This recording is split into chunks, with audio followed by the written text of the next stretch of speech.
Hello friends, मैं पंकज वैष्णव एक बार फिर से आप सभी का क्रेजी जीके ट्रिक पर स्वागत करता हूं।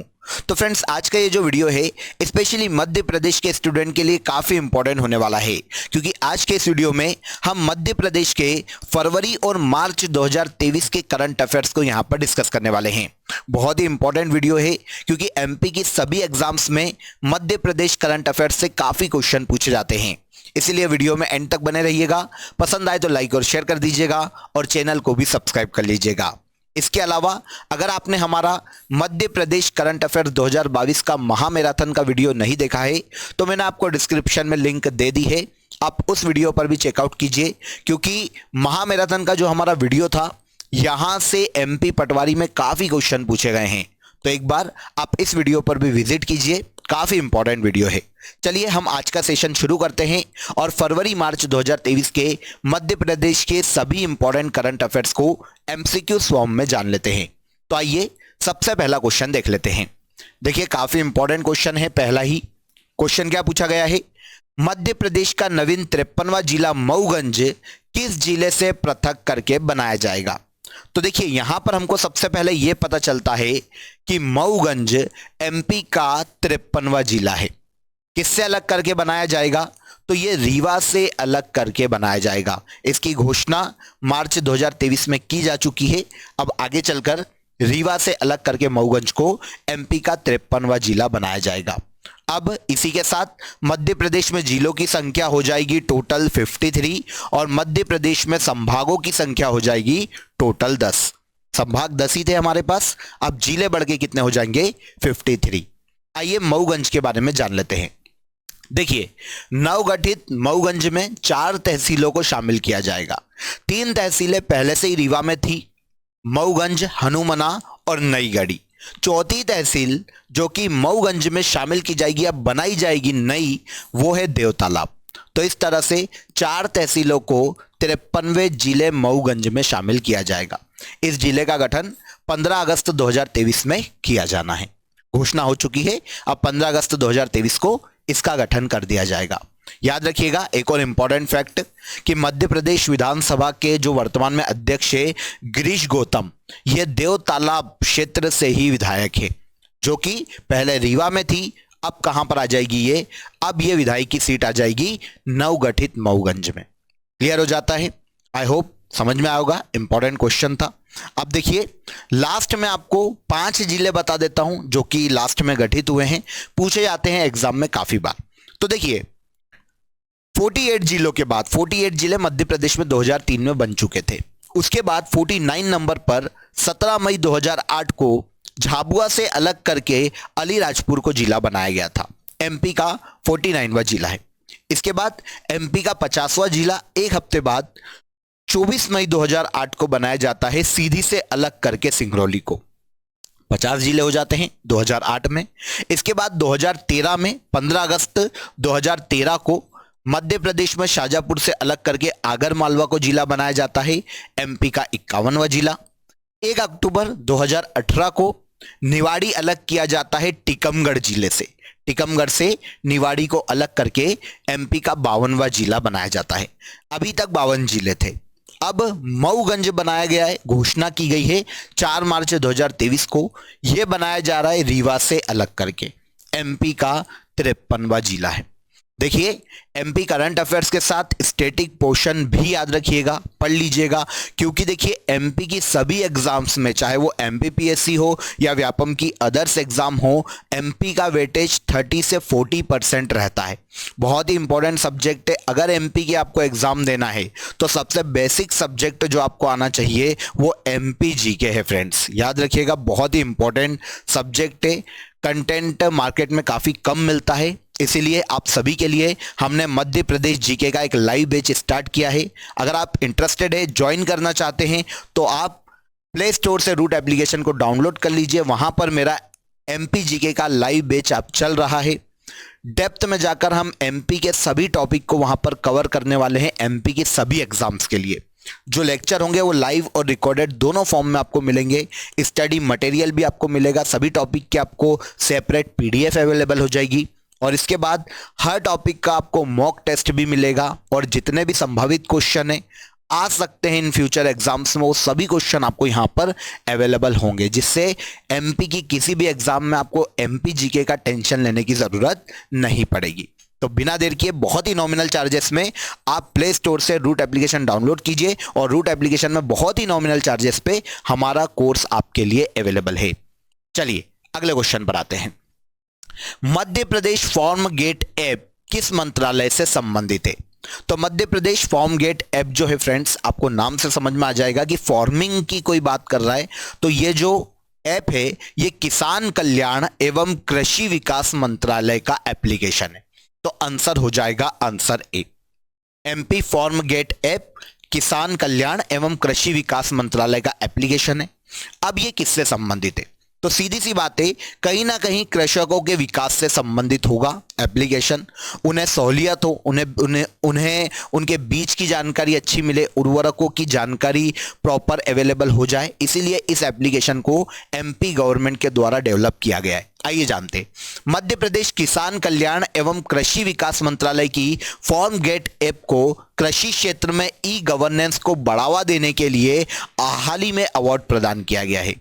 इस ऐप के माध्यम से कृषि क्षेत्र से संबंधित देखिए सभी संस्थाओं को ई प्लेटफॉर्म से जोड़ना सरकार का मुख्य लक्ष्य है, ताकि किसान को इस एप्लीकेशन में ही उनकी सारी समस्याओं का, सारी प्रॉब्लम्स का समाधान मिल जाए। 1 अगस्त 2022 को इसे एक पायलट प्रोजेक्ट के रूप में शुरू किया गया था, लेकिन ये इतना सक्सेस हुआ कि अब इसे अवार्ड भी प्रदान किया गया है। ठीक है, तो मध्य प्रदेश किसान कल्याण एवं कृषि विकास मंत्रालय की यह पहल है, जिसके मंत्री वर्तमान में श्री कमल पटेल है मध्य प्रदेश में। एमपी में किसान कल्याण एवं कृषि विकास मंत्री कौन है? श्री कमल पटेल। क्लियर हो जाता है। तो फॉर्म गेट ऐप किसान कल्याण एवं कृषि विकास मंत्रालय का एप्लीकेशन है, जो कि कृषकों के उत्थान के लिए लाया गया है। अगले क्वेश्चन पर आते हैं। मार्च 2023 में कुल कितनी नवीन तहसीलों के सृजन को स्वीकृति दी गई है? तो एमपी में हाल ही में मार्च 2023 में 3 नई तहसीलों को स्वीकृति दी गई है गवर्नमेंट के द्वारा। अब ये तहसीलें कौन कौन सी है? तो देखिए 3 तहसीलें जो अब नई बनेगी। एक तो खंडवा जिले में नई तहसील बनाई जा रही है जिसका नाम है 6 गांव माखन। खंडवा जिले में बनेगी एक नई तहसील। सिंगरौली जिले में बनाई जाएगी जिसका नाम है देखिए बरगवा। और आगर मालवा इस जिले में बनाई जाएगी एक नई तहसील जिसका नाम है सोयत कला। तो खंडवा में 6 गांव माखन, सिंगरौली में एक नई तहसील बरगवा और आगर मालवा में सोयत कला। इस तरह से 3 तहसीलों को, 3 नई तहसीलों के गठन को हाल ही में गवर्नमेंट के द्वारा स्वीकृति प्रदान की गई है मार्च 2023 में। तो आंसर मिल गया हमें, आंसर सी यहां पर सही हो जाएगा। आगे आते हैं एक और इंपॉर्टेंट क्वेश्चन, क्योंकि देखिए नदियों से, सिंचाई परियोजनाओं से एमपी के सभी एग्जाम्स में हमको क्वेश्चन देखने को मिलते हैं। आइए क्वेश्चन देखते हैं। चेटीखेड़ा वृहद सिंचाई परियोजना को हाल ही में स्वीकृति प्रदान की गई। यह योजना मध्य प्रदेश के किस जिले में स्थित है या किस जिले से संबंधित है? योजना का नाम क्या है? चेटीखेड़ा वृहद सिंचाई परियोजना। स्वीकृति दे दी गई है एमपी के किस जिले में? तो यह योजना एमपी के श्योपुर जिले में स्थित है। श्योपुर में एक क्षेत्रीय नदी बहती है, कुंवारी नदी। उस नदी पर चेटीखेड़ा गांव में यह परियोजना स्थित है, इसीलिए इसका नाम पड़ा है चेटीखेड़ा वृहद सिंचाई परियोजना। किस जिले में? एमपी के श्योपुर में। आइए डिटेल देखते हैं। तो श्योपुर जिले में वृहद सिंचाई परियोजना हाल ही में स्वीकृत की गई है जिसका नाम है चेटीखेड़ा सिंचाई परियोजना। कुल लागत 539 करोड़ होगी इसकी। कुल सिंचाई क्षेत्र, मतलब इस परियोजना से जिस क्षेत्र को सिंचित किया जाएगा वो क्षेत्र है 15,300 हेक्टेयर का। अब अगर पूछा जाए कि योजना किस जिले में, तो श्योपुर में, लेकिन लाभान्वित जिले पूछे जाए तो 2 जिले इस योजना से लाभान्वित होते हैं, श्योपुर और मुरैना। ठीक है, यह श्योपुर जिले के विजयपुर विकास खंड के अंतर्गत एक गांव है चेटीखेड़ा, उसके समीप स्थित कुंवारी नदी पर स्थित है। तो कुंवारी नदी पर प्रस्तावित है, स्थित है चेटीखेड़ा वृहद सिंचाई परियोजना एमपी के श्योपुर जिले में। लाभान्वित कौन कौन से जिले होंगे? तो लाभान्वित होंगे यहां पर श्योपुर और मुरैना। क्लियर हो जाता है। इसके अलावा कुछ और नई सिंचाई परियोजनाएं जो हाल ही में मध्य प्रदेश में शुरू की गई है, उनकी भी यहां पर हम बात कर लेते हैं। तो देखिए बौहरी बंद सिंचाई परियोजना, ये एमपी के कटनी में स्थित है।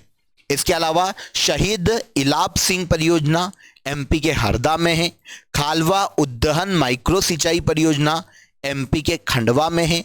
और दोरी सागर मध्यम सिंचाई परियोजना एमपी के सतना जिले में स्थित है। तो चेटी खेड़ा के साथ इन्हें भी याद रखिएगा, क्योंकि करंटली नई परियोजनाएं हैं तो ये पूछी जा सकती है सिंचाई से संबंधित। ओके, आई होप समझ में आएगा। इसके बाद आगे बढ़ते हैं, अगला क्वेश्चन देखते हैं। अगला क्वेश्चन है, मार्च 2023 में किस जिले में नवीन कृषि महाविद्यालय की स्थापना को स्वीकृति प्रदान की गई है? तो देखिए, एक कृषि कॉलेज बनाया जा रहा है मध्य प्रदेश में। यह बनाया जाएगा मध्य प्रदेश के पन्ना जिले में। हाल ही में इसकी स्वीकृति प्रदान की गई है मार्च 2023 में। अब पूछा जाए कि पन्ना में जो कृषि कॉलेज बनेगा, एग्रीकल्चर कॉलेज बनेगा, वो किस यूनिवर्सिटी से मान्यता प्राप्त होगा? तो ये जवाहरलाल नेहरू कृषि यूनिवर्सिटी से मान्यता प्राप्त होगा और उससे समृद्ध होगा। तो पन्ना जिले में मध्य प्रदेश में एक नया एग्रीकल्चर कॉलेज खोला जा रहा है। मार्च 2023 में इसको स्वीकृति प्रदान की गई है। आप सभी जानते हैं मध्य प्रदेश में 2 एग्रीकल्चर यूनिवर्सिटीज है वर्तमान में। कौन कौन सी है? जवाहरलाल नेहरू कृषि यूनिवर्सिटी मध्य प्रदेश के जबलपुर में है, जो कि 1964 में स्थापित की गई थी। जवाहरलाल नेहरू कृषि विश्वविद्यालय, इसी से समृद्ध है पन्ना का एग्रीकल्चर कॉलेज। राजमाता विजया राजे सिंधिया कृषि विश्वविद्यालय की बात करें तो ये एमपी के ग्वालियर में स्थित है।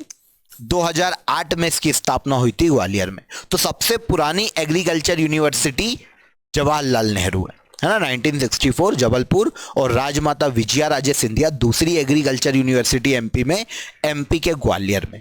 कब स्थापित हुई थी? तो यह स्थापित हुई थी 2008 में। दोनों यूनिवर्सिटी याद रखिएगा। जनजाति क्रांति वीरों पर केंद्रित पुस्तक जनजाति योद्धा स्वाभिमान और स्वाधीनता का संघर्ष का विमोचन किसने किया?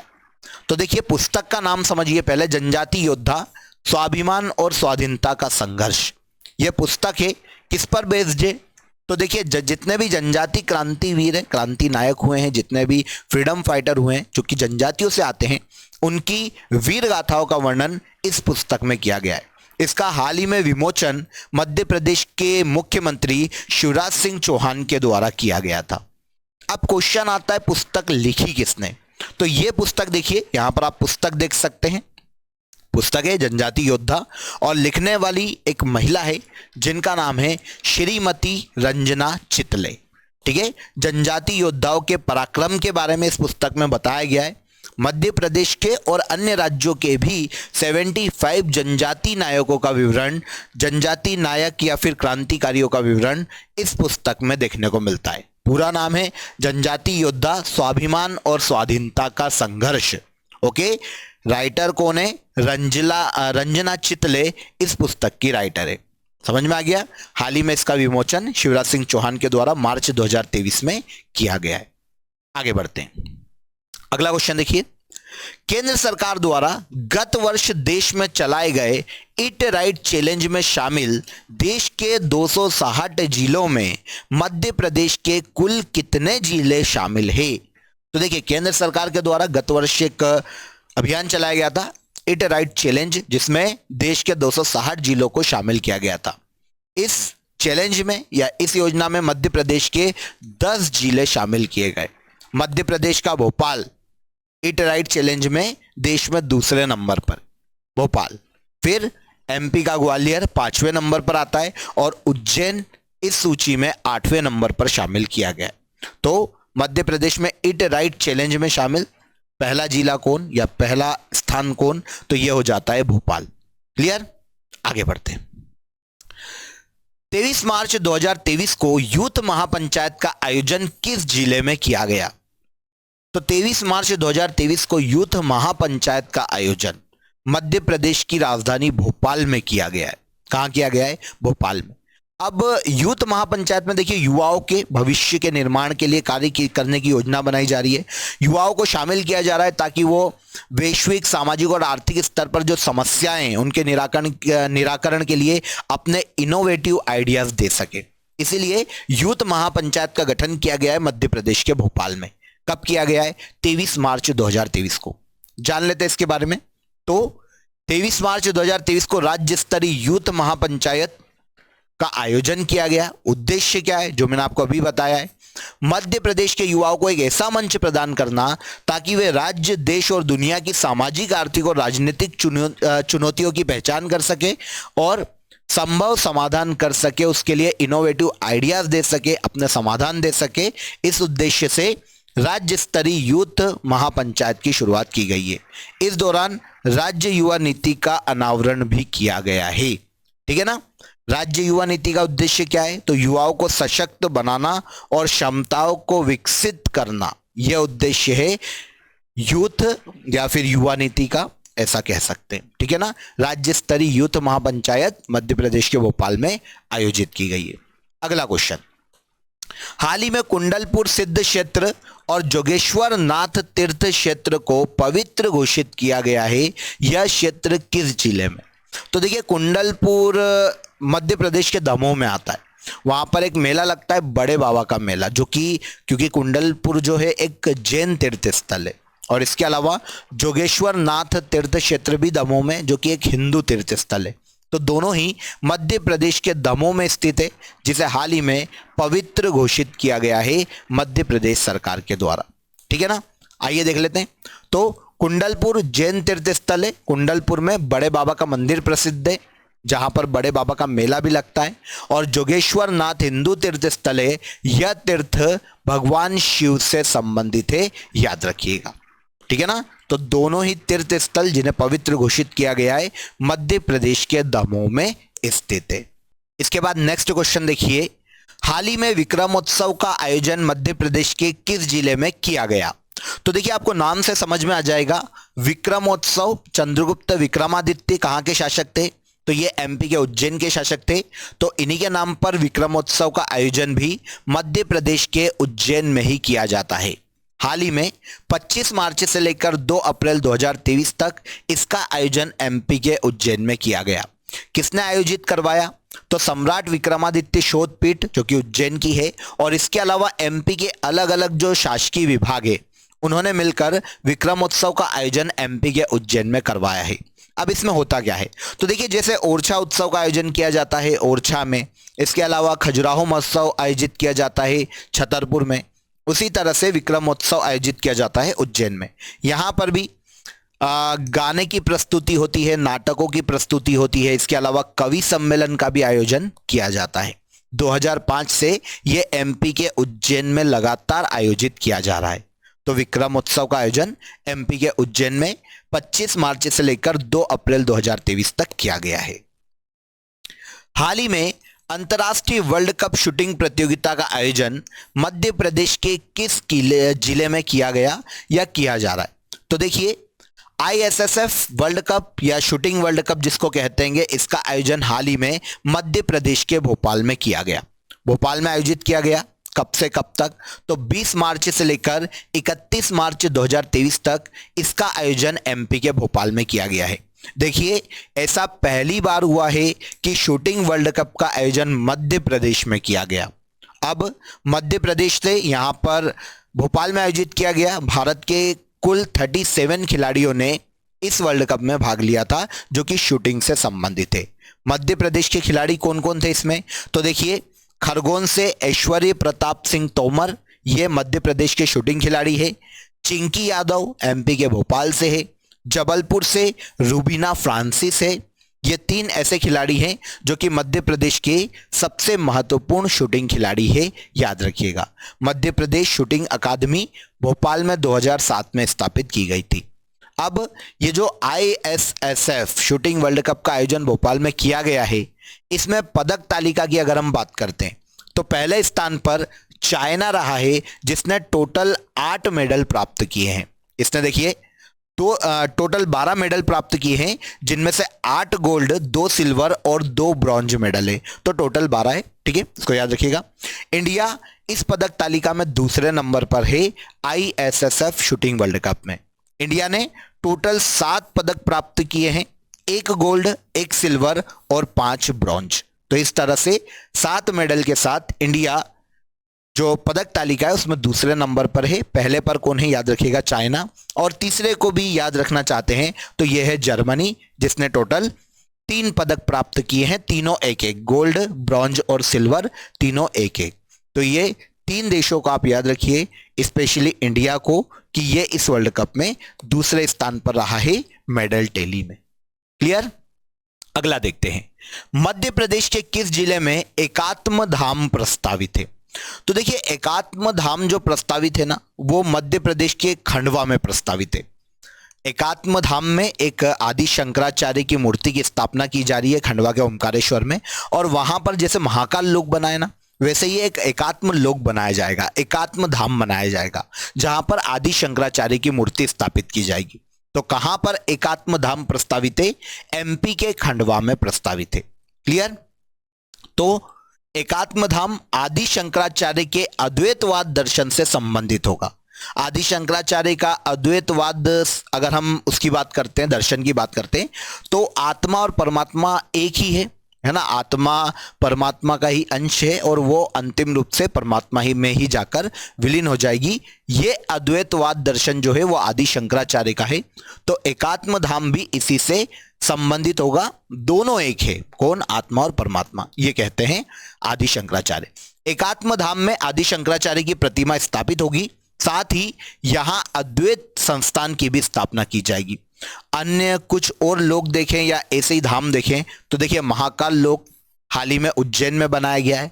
मध्य प्रदेश में राम राजा लोक यह बनाया गया है निवाड़ी ओरछा में। ठीक है, ओरछा के राजा माने जाते हैं राम जी। तो कभी क्वेश्चन ऐसा आता है मध्य प्रदेश की अयोध्या कौन है, तो याद रखिएगा ओरछा है। ठीक है, दिव्य वनवासी रामलोक मध्य प्रदेश के सतना के चित्रकूट में, क्योंकि चित्रकूट में कभी राम, सीता और लक्ष्मण अपने वनवास के समय पधारे थे। श्री देवी महालोक मंदिर ये सीहोर के सलकनपुर में बनाया जा रहा है। तो इस तरह से ये अन्य सांस्कृतिक गौरव हैं, इन्हें भी याद रखिएगा। और एकात्म धाम मध्य प्रदेश के खंडवा में स्थापित किया जाएगा, इसे भी याद रखिएगा। आगे बढ़ते हैं, पीएम मित्र मेगा एकीकृत टेक्सटाइल पार्क, पीएम मित्र पार्क योजना के अंतर्गत मध्य प्रदेश के किस जिले में स्थापित किया जाएगा? तो देखिए, टेक्सटाइल इंडस्ट्रीज को बढ़ावा देने के लिए केंद्र की एक योजना है पीएम मित्र मेगा एकीकृत टेक्सटाइल पार्क। तो अब इसके तहत पूरे देश में 7 टेक्सटाइल पार्क बनाए जाने वाले हैं। इनमें से एक टेक्सटाइल पार्क मध्य प्रदेश के धार जिले में बनाया जाना है, धार जिले में प्रस्तावित है। तो ठीक है, पीएम मित्र पार्क योजना के अंतर्गत भारत में 7 टेक्सटाइल पार्क बनाए जाएंगे। ठीक है, मध्य प्रदेश में कहां पर बनाया जाएगा? तो मध्य प्रदेश के धार में प्रस्तावित है, इसे धार में बनाया जाना है। किस योजना के तहत? पीएम मित्र मेगा एकीकृत टेक्सटाइल योजना के तहत। आगे बढ़ते हैं, स्वर्गीय पुष्पेंद्र पाल सिंह के नाम पर मध्य प्रदेश सरकार द्वारा किस क्षेत्र में पुरस्कार प्रदान किया जाएगा? तो स्वर्गीय पुष्पेंद्र पाल सिंह, इनका देखिए हाल ही में निधन हुआ है। ये पत्रकारिता से संबंधित है, तो जर्नलिज्म से संबंधित है, इसीलिए अब इनके नाम पर इनकी स्मृति में जो पुरस्कार एमपी गवर्नमेंट के द्वारा दिया जाएगा वो पत्रकारिता के क्षेत्र में ही दिया जाने वाला है। आइए जान लेते हैं। तो जो प्रोफेसर पुष्पेंद्र पाल सिंह है, उन्हें देखिए पत्रकारिता जगत में भीष्म पितामह के नाम से जाना जाता है, बहुत बड़ी उपाधि दी गई है इनको। हाल ही में 7 मार्च को हार्ट अटैक के कारण इनका निधन हो गया था, इसीलिए अब इनके नाम पर मध्य प्रदेश गवर्नमेंट ने एक पुरस्कार शुरू किया है जो कि पत्रकारिता के क्षेत्र में दिया जाएगा, जिसका नाम है पुष्पेंद्र पाल सिंह पुरस्कार। किस क्षेत्र में दिया जाएगा? पत्रकारिता के क्षेत्र में दिया जाएगा। ये कौन है? तो देखिए, माखनलाल चतुर्वेदी राष्ट्रीय पत्रकारिता विश्वविद्यालय में प्राध्यापक भी रहे हैं, और इसके अलावा रोजगार और निर्माण जो कि मध्य प्रदेश में एक साप्ताहिक समाचार पत्र है, उस अखबार के संपादक भी रहे हैं। हाल ही में निधन हो गया था, तो अब इनकी स्मृति में पुष्पेंद्र पाल सिंह पुरस्कार शुरू किया गया है जो कि पत्रकारिता के क्षेत्र में दिया जाने वाला है। ओके, क्लियर हो जाता है। राष्ट्रपति द्रौपदी मुर्मू द्वारा मध्य प्रदेश की कितनी महिलाओं को स्वच्छ सुजल शक्ति सम्मान प्रदान किया गया? तो द्रौपदी मुर्मू के द्वारा मध्य प्रदेश की 3 महिलाओं को हाल ही में स्वच्छ सुजल शक्ति सम्मान से सम्मानित किया गया। अब कौन कौन है ये 3 महिलाएं? तो छिंदवाड़ा जिले की अनीता चौधरी है, इसके अलावा छतरपुर जिले की जल योद्धा श्रीमती गंगा राजपूत है, और ग्वालियर जिले की एक महिला सरपंच है जिनका नाम है नीतू परिहार। इन तीनों को ही स्वच्छ सुजल जल शक्ति के तहत पुरस्कार प्रदान किए गए हैं। ये पुरस्कार मध्य प्रदेश की 3 महिलाओं को दिए गए हैं राष्ट्रपति द्रौपदी मुर्मू के द्वारा, इसे याद रखिएगा। आगे बढ़ते हैं। मार्च माह में मध्य प्रदेश के कितने उत्पादों को जीआई टैग या भौगोलिक संकेतक प्रदान किया गया है? तो मार्च माह में मध्य प्रदेश की 2 वस्तुओं को जीआई टैग से सम्मानित किया गया या 2 उत्पादों को जीआई टैग दिया गया है। तो आंसर हो जाएगा सबसे पहले आंसर बी। अब क्वेश्चन आता है कि ये 2 उत्पाद कौन कौन से हैं या ये 2 वस्तु कौन कौन सी है? तो ये देखिए, एक है आम और एक है गजक। आम कहां का है? तो आम है रीवा के गोविंदगढ़ का, जिसका नाम है सुंदरजा आम, और गजक है मुरैना की, जो कि पूरे भारत में फेमस है, आप सभी जानते हैं। मुरैना की जो गजक है ना, एक्चुअल में चंबल नदी का पानी का क्षेत्र है। तो चंबल नदी के पानी में पाए जाने वाले एलिमेंट्स के कारण एक बहुत ही सुनहरी महक मुरैना की गजक में रहती है, बहुत ही अच्छा टेस्ट रहता है। इसीलिए मुरैना की गजक बहुत ही यूनिक हो जाती है चंबल नदी के पानी के कारण, इसीलिए हाल ही में इसको जीआई टैग प्रदान किया गया है। और इसके अलावा रीवा के गोविंदगढ़ के सुंदरजा आम, इसकी खासियत है कि इसमें जो नेचुरल शुगर पाई जाती है ना, उसे शुगर के मरीज भी इस आम को खा सकते हैं, तो इसीलिए इस आम को जीआई टैग दिया गया है। तो ये 2 वस्तुएं हैं जिन्हें मार्च 2023 में एमपी की 2 वस्तुएं हैं जिन्हें जीआई टैग दिया गया है। वर्तमान में मध्य प्रदेश के कुल 13 उत्पादों को जीआई टैग प्रदान किया जा चुका है। सबसे आखिरी बार बालाघाट में एक चावल पाया जाता है जिसे कहा जाता है चिन्नौर चावल, उसको जीआई टैग दिया गया था 2021 में। और अब मुरैना की गजक और रीवा के गोविंदगढ़ के सुंदरजा आम को जीआई टैग दिया गया है। क्लियर हो जाता है। मध्य प्रदेश का बजट 2023-24 में लाडली बहना योजना के लिए कितने रुपए का प्रावधान किया गया है? तो देखिए, काफी सुर्खियों में है ये योजना, आप सभी जानते हैं, लाडली बहना योजना है। इसके तहत मध्य प्रदेश गवर्नमेंट ने बजट 2023-24 में 8,000 करोड़ रुपए का प्रावधान किया है, 8,000 करोड़ रुपए का। अब ये योजना कब लाई गई थी? तो देखिए, 5 मार्च 2023 को इस योजना को लाया गया है। किस विभाग के द्वारा लाया गया है? तो महिला एवं बाल विकास विभाग की योजना है। उद्देश्य क्या है? तो महिलाओं को सशक्त बनाना। अब इस योजना के तहत एक्चुअल में किया क्या जाने वाला है? तो देखिए, गरीब परिवार की जितनी भी महिलाएं, उस परिवार में जिस परिवार में कोई टैक्स पेयर नहीं है, उन परिवार की महिलाओं को प्रति माह 1,000 रुपए की राशि इस योजना के तहत उनके बैंक अकाउंट में डाली जाएगी। 1,000 रुपए की आर्थिक सहायता दी जाएगी सभी महिलाओं को जो गरीब तबके से आती है और जिनके घर में कोई भी टैक्स पेयर नहीं। इसे कहा गया है लाडली बहना योजना, याद रखिएगा। इस योजना के तहत मध्य प्रदेश की 1 करोड़ महिलाओं को लाभ दिया जाने वाला है। हाल ही में मध्य प्रदेश गवर्नमेंट के द्वारा इस योजना को लॉन्च किया गया है। क्लियर हो जाता है। आगे बढ़ते हैं। आर्थिक सर्वेक्षण के अनुसार 2022-23 में मध्य प्रदेश में प्रति व्यक्ति आय कितनी है?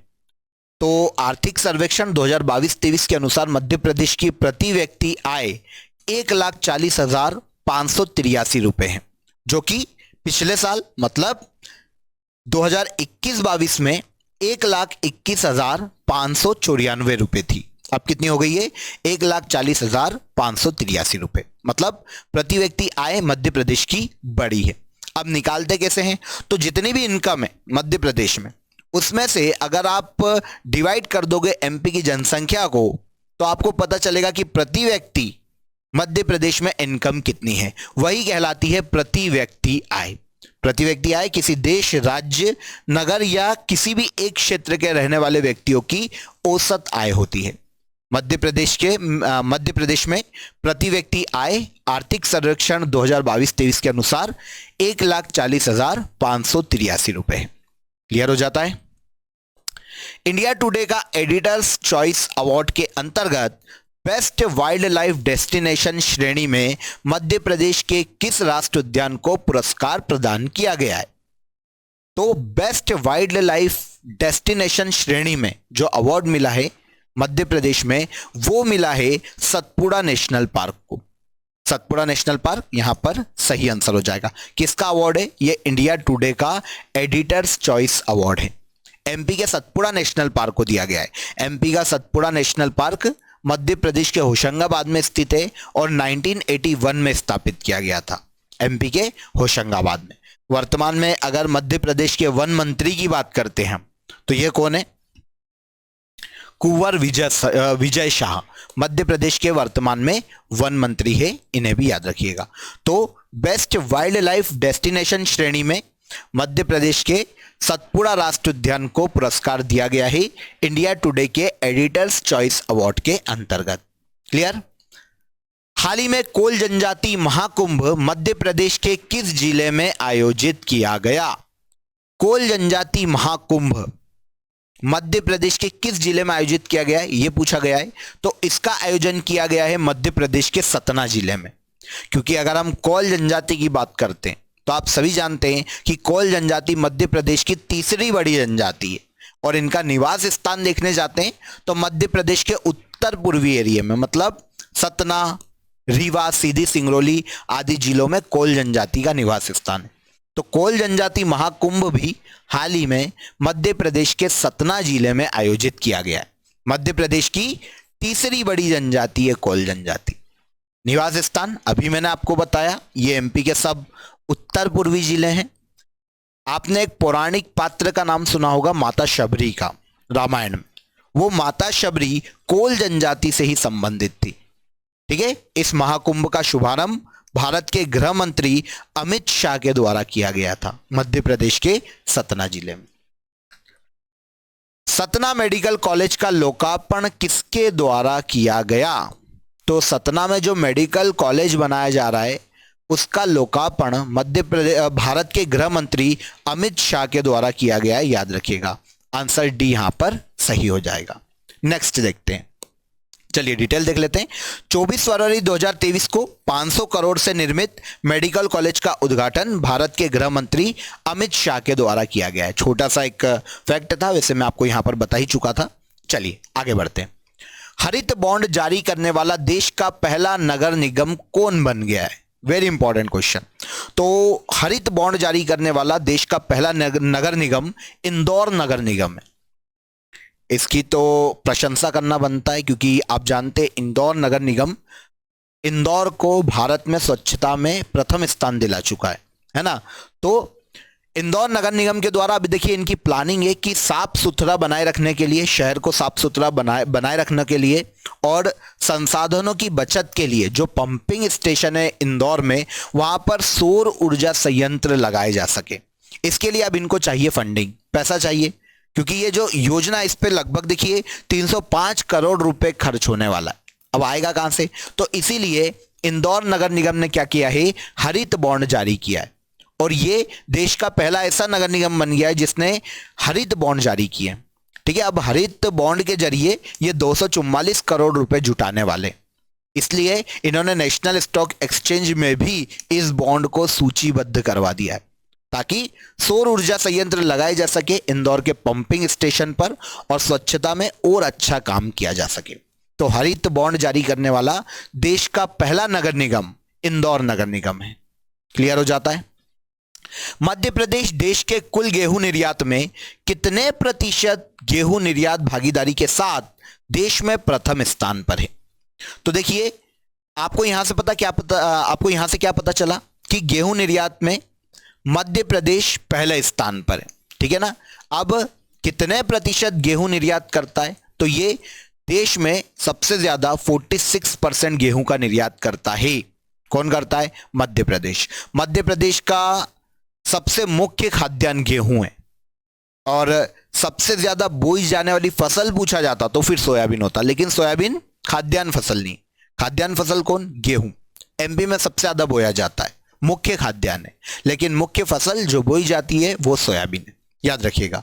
क्लियर हो जाता है। तो आंसर डी यहां पर सही है, 46%। हाल ही में मध्य प्रदेश सरकार द्वारा किस राष्ट्रीय उद्यान में बाघों का पुनर्वास किया गया है?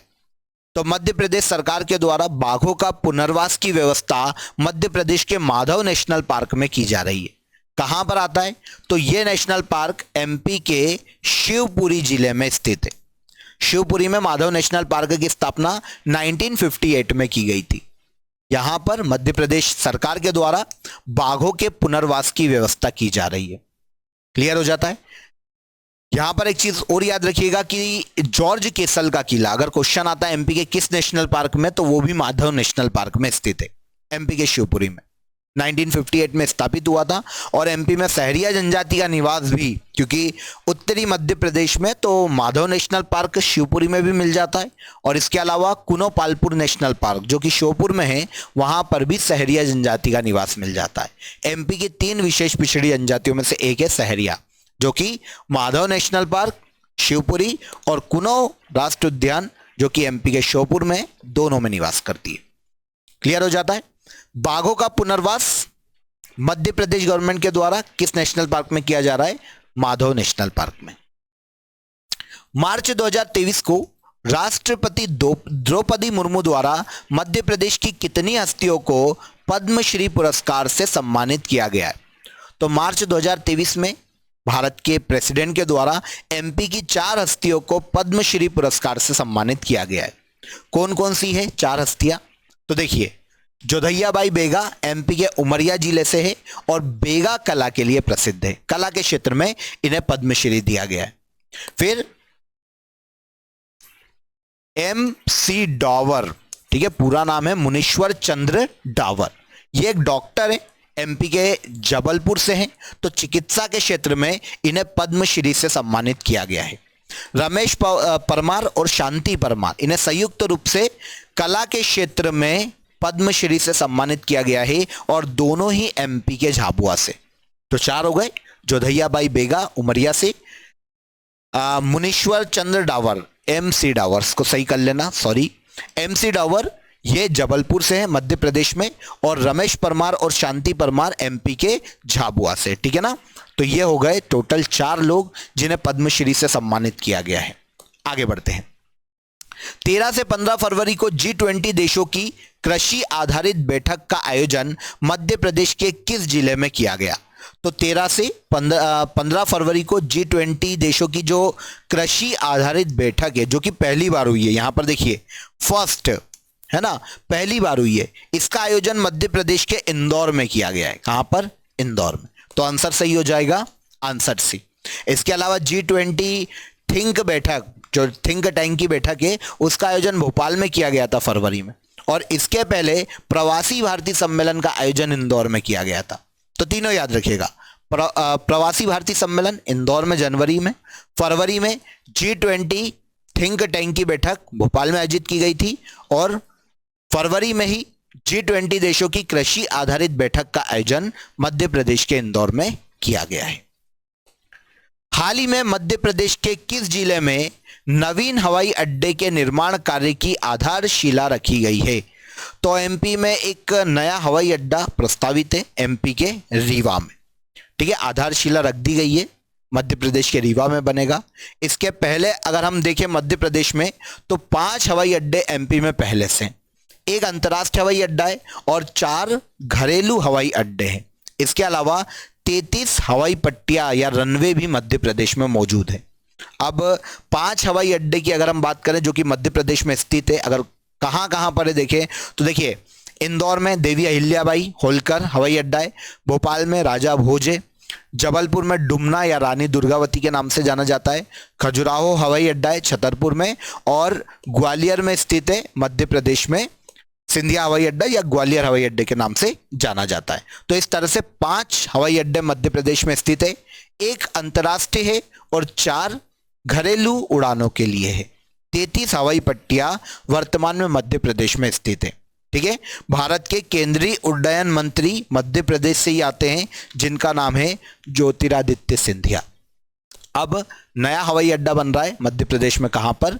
एमपी के रीवा में, आधारशिला रख दी गई है। मध्य प्रदेश में किस स्थान का नाम बदलकर जगदीशपुर किया गया है? तो एमपी में जगदीशपुर नाम किया गया है इस्लाम नगर का, आंसर डी हो जाएगा। अब क्वेश्चन आता है कि एमपी के किस जिले में आता है ये, तो ये एमपी के भोपाल में स्थित है। जगदीशपुर एमपी के भोपाल में स्थित एक मध्यकालीन नगर है। यहां पर कभी देखिए देवड़ा राजपूतों का शासन था। आगे चलकर दोस्त मोहम्मद खां कब्जा कर लेता है जगदीशपुर पर और इसका नाम बदल के कर देता है इस्लाम नगर। भोपाल का, आधुनिक भोपाल का संस्थापक भी दोस्त मोहम्मद खान को ही माना जाता है, जो कि अफगानी था। ठीक है ना। इस्लाम नगर, ये जगदीशपुर का नाम बदल के इस्लाम नगर कर देता है और भोपाल रियासत की प्रारंभिक राजधानी बनाता है इस्लाम नगर को। कौन? दोस्त मोहम्मद खान। तो जगदीशपुर भोपाल में स्थित है, पहले इस्लाम नगर के नाम से जाना जाता था। केंद्रीय आर्थिक सर्वेक्षण रिपोर्ट के अनुसार मध्य प्रदेश की विकास दर कितने प्रतिशत है? तो केंद्रीय आर्थिक सर्वेक्षण रिपोर्ट के अनुसार मध्य प्रदेश की विकास दर 19.7% है। Answer C. लहरीबाई मोटे अनाज के संरक्षण के लिए हाल ही में चर्चा में रही, इनका संबंध किस जिले से है? तो महिला का नाम याद रखिएगा, लहरीबाई है। नरेंद्र मोदी जो कि भारत के प्रधानमंत्री है, उन्होंने तारीफ की है इनकी। मोटे अनाज के संरक्षण के लिए काफी मशहूर हुई है और एमपी के डिंडोरी जिले से। Answer B. इनके पास मोटे अनाज के जो बीज है ना, इतने दुर्लभ बीजों का इन्होंने संरक्षण किया है या अपने पास बचा के रखा है या सेव किया है, जो अब है ही नहीं, लगभग विलुप्ति की कगार पर है। 150 से ज्यादा मोटे अनाज के दुर्लभ बीज इनके मिलेट्स बैंक में संग्रहित है। इसीलिए प्रधानमंत्री नरेंद्र मोदी ने भी लहरीबाई के कार्यों को सराहा है। एमपी के डिंडोरी से आती है। क्लियर हो जाता है। संयुक्त राष्ट्र महासभा द्वारा देखिए 2023 को अंतर्राष्ट्रीय मोटा अनाज वर्ष घोषित किया गया है, इसलिए भी लहरीबाई के कार्य को सराहा जा रहा है वैश्विक स्तर पर। ठीक है ना। आगे बढ़ते हैं। मध्य प्रदेश की क्रिकेट खिलाड़ी पूजा वस्त्राकर महिला आईपीएल में किस टीम का हिस्सा रही है? तो एमपी की क्रिकेट खिलाड़ी है पूजा वस्त्राकर। इन्हें खरीदा है मुंबई इंडियंस ने।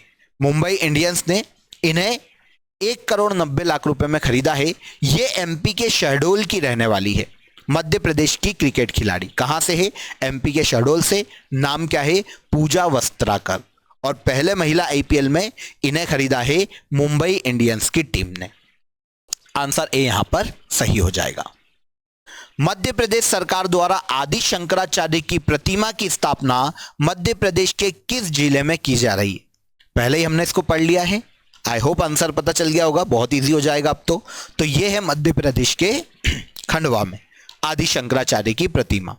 ओके, कितने फीट की बनाई जाएगी? तो 108 फीट की प्रतिमा स्थापित की जा रही है मध्य प्रदेश के खंडवा के ओमकारेश्वर में। ठीक है। शंकराचार्य अद्वैतवाद के प्रतिपादक थे। मैं आपको अद्वैतवाद क्या होता है पहले ही समझा चुका हूं। भोपाल के अलावा मध्य प्रदेश के किस जिले में ग्लोबल स्किल पार्क खोला जाएगा? तो देखिए एमपी में पहला ग्लोबल स्किल पार्क तो भोपाल में खोला जा रहा है। दूसरा ग्लोबल स्किल पार्क अब खोला जाएगा मध्य प्रदेश के जबलपुर में। तो पहला भोपाल और दूसरा हो जाएगा जबलपुर। भोपाल में संत रविदास ग्लोबल स्किल पार्क बनाया जा रहा है। भोपाल में बनाया जाएगा पहला और दूसरा बनाया जाएगा कहां पर? एमपी के जबलपुर में। क्या? Global skill park. ठीक है।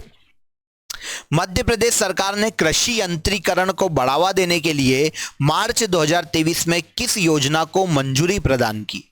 तो कृषि में देखिए आधुनिक यंत्रों के उपयोग को बढ़ावा देने के लिए मध्य प्रदेश गवर्नमेंट के द्वारा हाल ही में मार्च 2023 में एक योजना को स्वीकृति प्रदान की गई है, जिसका नाम है कौशल विकास योजना। बहुत ही इंपॉर्टेंट है क्वेश्चन, याद रखिएगा। कौशल विकास योजना कृषि में आधुनिक यंत्रों को बढ़ावा देने के उद्देश्य से लाई गई है। ठीक है। आइए डिटेल जान लेते हैं। तो प्रदेश में कृषि यंत्रीकरण को बढ़ावा देने के लिए राज्य सरकार ने कृषि यंत्रीकरण के क्षेत्र में कौशल विकास योजना को मंजूरी दी है। अब इस योजना के तहत होगा क्या? तो 3 सालों की योजना के अंतर्गत 6,000 युवाओं को वृहद कृषि यंत्रों को चलाने के लिए प्रशिक्षित किया जाएगा या ट्रेनिंग दी जाएगी, जिससे आगे चलकर वो खुद का बिजनेस या स्टार्टअप शुरू कर सके। इसके लिए राज्य सरकार ने देखिए ऑलमोस्ट 23 लाख रुपए स्वीकृत किए हैं, मंजूर किए हैं। इस योजना के जरिए कृषक परिवारों के बच्चों को ड्रोन चलाने तक की ट्रेनिंग दी जाएगी। कृषि में जितने भी आधुनिक यंत्र हो सकते हैं, आ चुके हैं या आने वाले हैं, सबको चलाने का प्रशिक्षण दिया जाएगा। आगे जो आने वाले हैं क्या टेक्निक बदल सकती है उसके बारे में भी बाकायदा प्रशिक्षण दिया जाएगा और ड्रोन चलाने का प्रशिक्षण भी दिया जाएगा। कौन सी योजना है? कौशल विकास योजना है ना। हाल ही में मार्च 2023 में इसे मंजूरी प्रदान की गई है। आगे बढ़ते हैं। भोपाल की खिलाड़ी सौम्या तिवारी किस खेल से संबंधित है? तो आई थिंक लास्ट क्वेश्चन है। भोपाल की खिलाड़ी सौम्या तिवारी की अगर हम बात करते हैं तो ये क्रिकेट से संबंधित खिलाड़ी है। कहां से है? क्वेश्चन में ही पता चल जाता है, भोपाल से है। अब सुर्खियों में क्यों है? तो देखिए, हाल ही में इनका चयन अंडर 19 महिला विश्व कप के लिए किया गया है। सौम्या तिवारी का हाल ही में चयन किया गया है, एमपी के भोपाल से, और क्रिकेट खिलाड़ी है। क्लियर? तो यहां पर हमने फरवरी और मार्च 2023 के मध्य प्रदेश के सभी ऐसे करंट अफेयर्स जो कि एग्जाम में पूछे जा सकते हैं, उन्हें बहुत ही इजीली वे में एमसीक्यूज और साथ ही साथ डिटेल को भी बहुत ही अच्छे से कवर किया है। आई होप आपको वीडियो अच्छा लगा होगा, आपके सारे डाउट क्लियर हो गए होंगे और अब फरवरी मार्च का करंट अफेयर्स आपको कहीं और से देखने की जरूरत नहीं पड़ेगी, क्योंकि जितने क्वेश्चन आ सकते थे वो सब मैंने आपको यहां पर कवर करवा दिए। अगर आप मध्य प्रदेश जीके को डिटेल में पढ़ना चाहते हैं तो आप रूट एप्लीकेशन प्ले स्टोर से डाउनलोड कर लीजिए। वहां पर आपके लिए मेरा मध्य प्रदेश जीके का लाइव कोर्स अवेलेबल है, जहां पर हम डेप्थ में जाकर पूरे मध्य प्रदेश को पढ़ने वाले हैं। तो चलिए फिर मुलाकात करते हैं, तब तक आप अपना ख्याल रखिए। जय हिंद, जय भारत।